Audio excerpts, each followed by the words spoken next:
Hey, welcome to A Foreigner in the Philippines. Well, I'm getting on quite late, but I did want to just share something with you. They're a friend of mine. Should explain that this friend of mine was from Fort Myers, and we both went through a rough time, mutually rough time. She in hers and me in mine. And this is my friend is Kathy. I'm sure that she won't mind me using her real name. We were good pals and seemed to connect just when things were going really badly, and it was good to be able to talk to someone who was like-minded. Well, Kathy and I both found our, as Beth would say, we found our forever, and Kathy is now very happy with a good man who knows how to treat her well.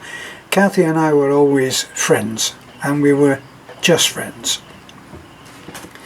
So when I say just friends, I shouldn't say it because it seems to demean the idea of having a real friend, which I always considered that Kathy was. Well, Kathy just posted on Facebook, so this is nothing that is not already out there.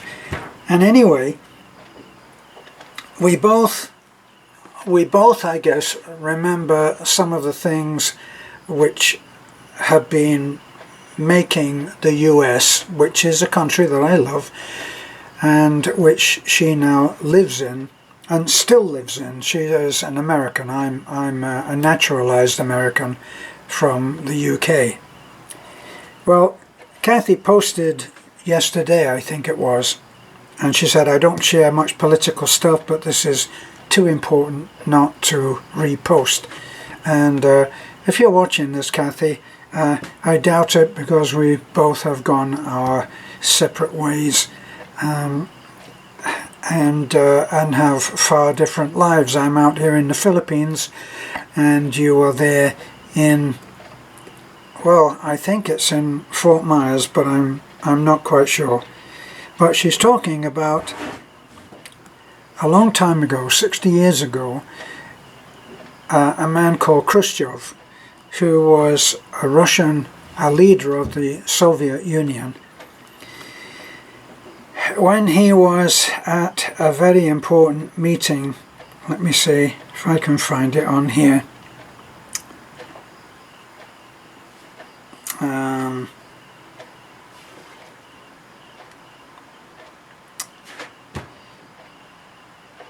Seymour keeps. Okay, I found it. So Khrushchev had something very important to say to the world, but more especially to the American people. And he made his point by taking his shoe off and banging it on the desk, on the table. And of course, for the leader of a nation that was, shall we say, politically incorrect. But this is what he had to say, and I'm taking it that Kathy did her homework and got this right, because I know that that's what she is like.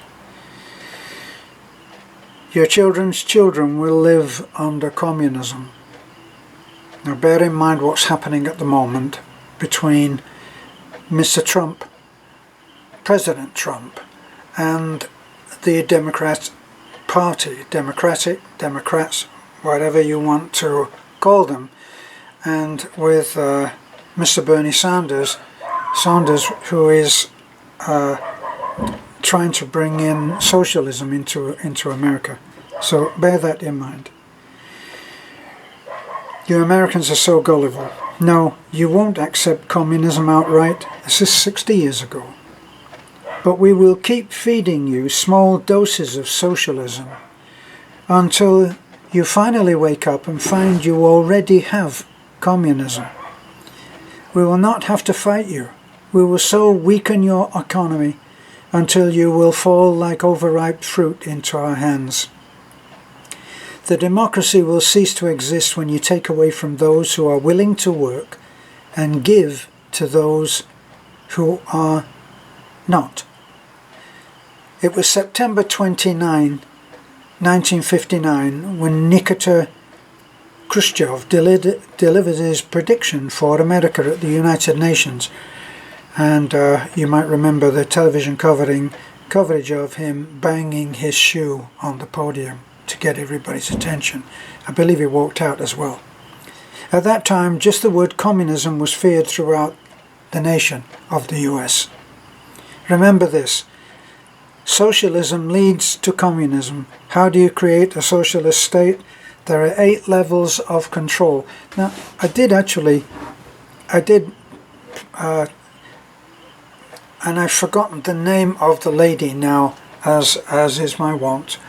She called herself to something housewife or mother, and she was a concerned person who began to be very outspoken in the way that the United States of America was descending into something that wasn't easy to understand. At that time, just the word communism was feared throughout the nation. So, how do you create a socialist state? There are 8 levels of control. These are pretty much what was given in 1960, I think it was. A man, I have to research this, but I just saw this on Facebook and wanted to express something about it. 8 levels of control. Healthcare. Control healthcare and you control the people. Poverty. Poverty. Increase the poverty level as high as possible. Poor people are easier to control and will not fight back if you are providing everything for them. Debt. Increase the debt to an unsustainable level. That way you are able to increase taxes, and this way will produce more poverty. It has been shown several times in several nations that if you tax less, you actually you have greater productivity.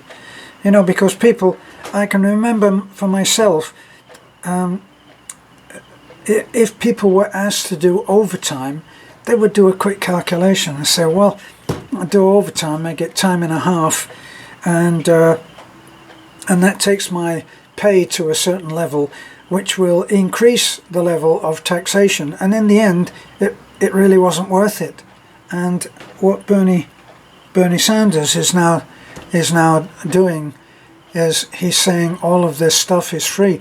The Americans had always have the greatest handle on what is a great saying that sums it all up. Remember they gave us economical with the truth. Remember collateral damage for killing innocent bystanders. There's just terminate with prejudice, I think was the one. Disavow, or a lot of things that came through the movies. But anyway, debt. Increase the debt to an unsustainable level, and that way you can increase taxes, and this will produce more poverty. Gun control. Remove the ability to defend themselves from the government. That way you are able to create a police state.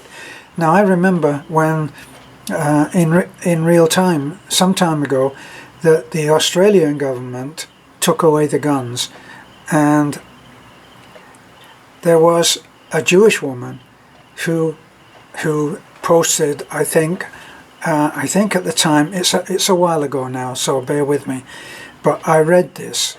She had survived the Holocaust, so she had survived the camps. She survived being in Germany at the time that they did this to the German people, because Hitler may have been a pathological killer. He may have been totally insane, but in that strange, ironic contradiction, he wasn't stupid. And what he did was, before he swept around and took all the Jewish people and put them into cattle trucks and sent them off to be terminated. There's another Americanism, isn't it? Terminated with extreme prejudice. And what he did before that is, the night before, he armed his troops and he sent them round and he took all the weapons. Nobody was armed, so nobody could go to their death fighting.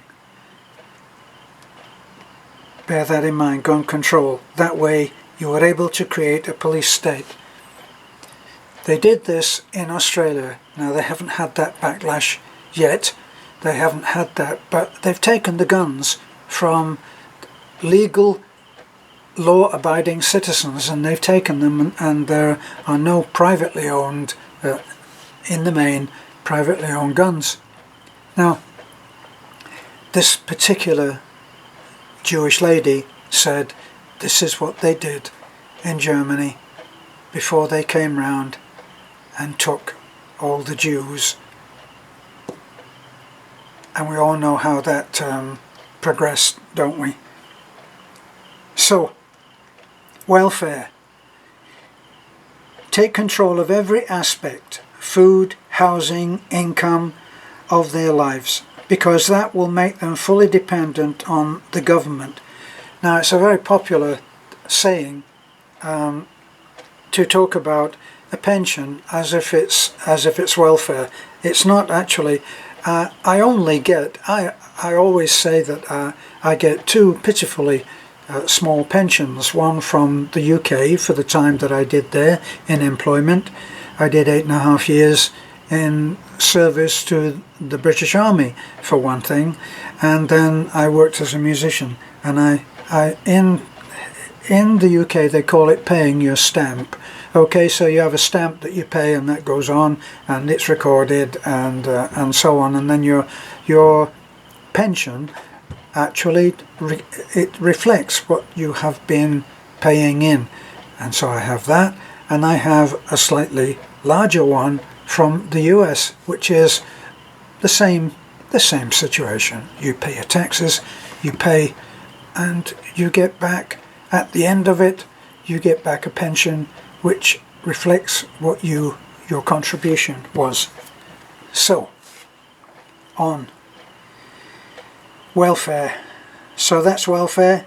Education. Now, this is what's happening right now, and this is really important, because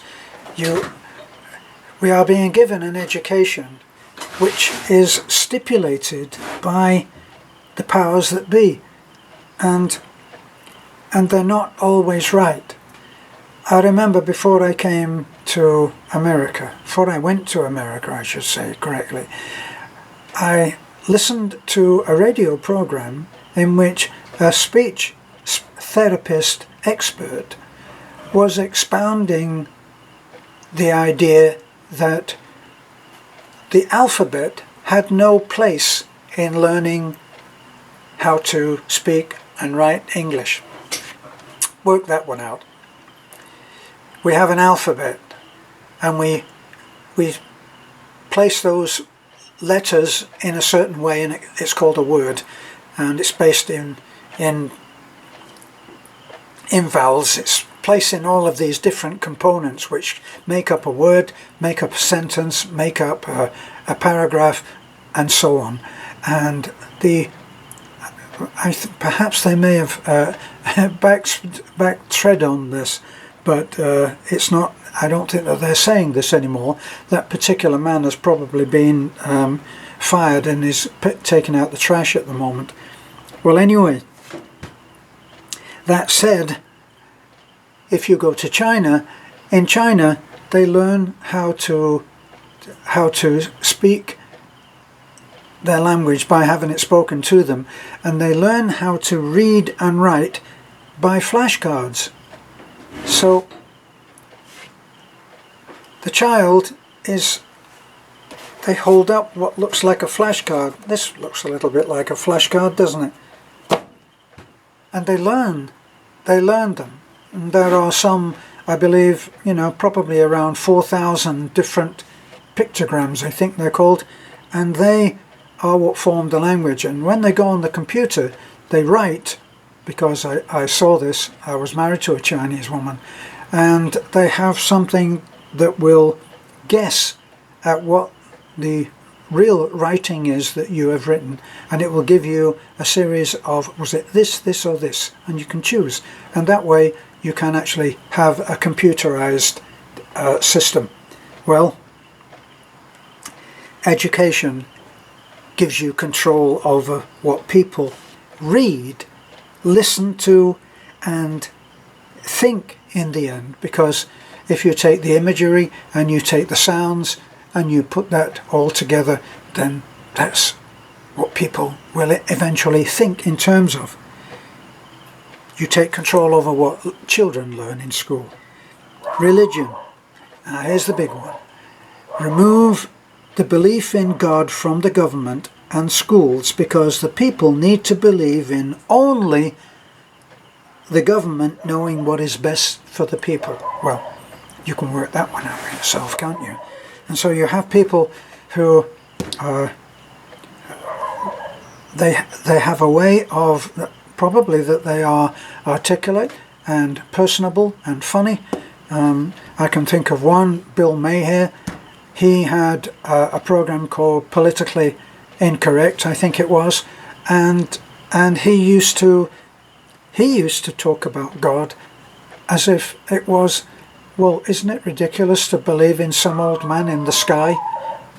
Of course it would be ridiculous, wouldn't it, to believe in an old man in the sky?